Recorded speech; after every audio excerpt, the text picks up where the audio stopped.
Halo teman-teman, saya James Simatobongs dan kali ini saya akan membahas mengenai paragraf.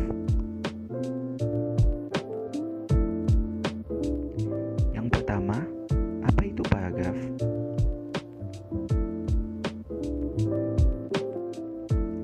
Paragraf adalah suatu bentuk pengungkapan gagasan yang terjalin dalam rangkaian beberapa kalimat.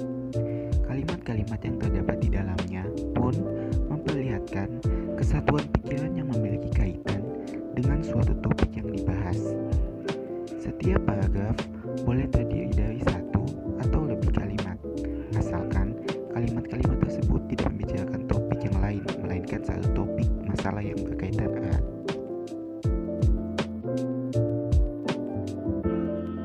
Dapat kita lihat di contoh, paragraf ini terdiri atas 3 kalimat yang membicarakan satu persoalan yang sama, yaitu mengenai anak yatim.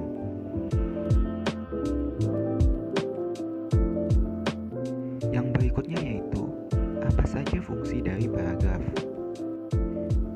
Menurut Jago Tarigan, fungsi paragraf antara lain menampung sebagian ide pokok keseluruhan karangan, memudahkan jalan pikiran pengarang, alat pengembang jalan pikiran secara otomatis, pedoman pembaca untuk memahami pikiran pengarang, penyampaian pikiran pengarang kepada pembaca, penanda pikiran baru dimulai, dan sebagai pengantar, transisi, dan penutup karangan dalam keseluruhan karangan.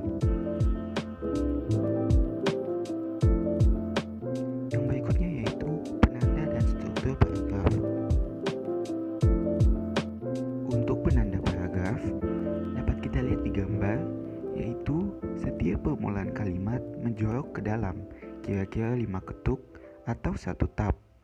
Ada juga jarak spasi antara paragraf pertama dan paragraf kedua. Yang berikutnya yaitu mengenai struktur paragraf. Paragraf dibangun oleh 2 unsur, yaitu kalimat topik dan kalimat penjelas. Namun ada juga yang terdiri dari 4 unsur, yaitu ditambah transisi dan kalimat penegas. Kalimat topik yaitu berisi topik apa yang dibicarakan oleh pengarang dan biasa diletakkan di bagian awal paragraf, bagian akhir, ataupun campuran.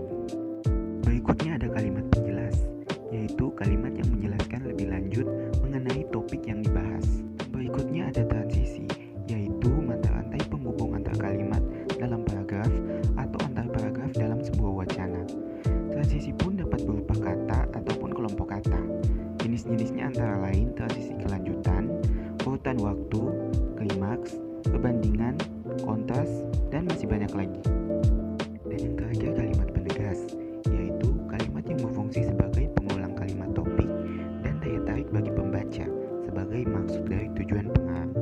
Kalimat penegas dapat ditambah jika penulis merasa perlu menegaskan kembali maksud dari tulisannya. Dan yang terakhir, syarat paragraf yang baik. Terdapat 3 syarat bagaimana membuat paragraf yang baik, yaitu kesatuan, kepaduan, dan kelengkapan. Yang pertama, kesatuan atau kohesi, yaitu paragraf hanya mengandung suatu pokok pikiran atau gagasan. Oleh karenanya, paragraf yang dibentuk harus ditata dengan baik agar tidak menyimpang dari gagasan utamanya. Berikutnya, kepaduan atau koherensi, yaitu paragraf terdiri dari jalinan-jalinan kalimat yang dirangkai dengan baik sehingga keseluruhannya padu. Penyusunannya pun harus dibuat dengan kalimat logis, bersistem, teratur, dan saling berkaitan. Dalam menulis paragraf yang padu, kita juga harus memperhatikan penggunaan pengait kalimat, yaitu penggantian, pengulangan, dan penghubung antar kalimat. Dan yang terakhir ada kelengkapan, yaitu paragraf berisi kalimat-kalimat penjelas yang cukup untuk menunjang kalimat topik. Jika paragraf tidak dikembangkan lebih lanjut atau hanya diulang, maka paragraf tersebut dapat dikatakan tidak lengkap.